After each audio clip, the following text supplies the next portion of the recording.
புள்ளி சேர்ந்து ஓவியம், உள்ளம் சேர்ந்து காவியம்.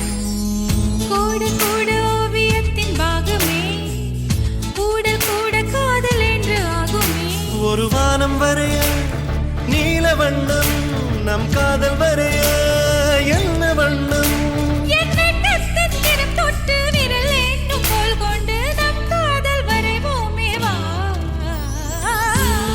வாசம் புறப்படும் பெண்ணே, நான் பூவரைந்தார்.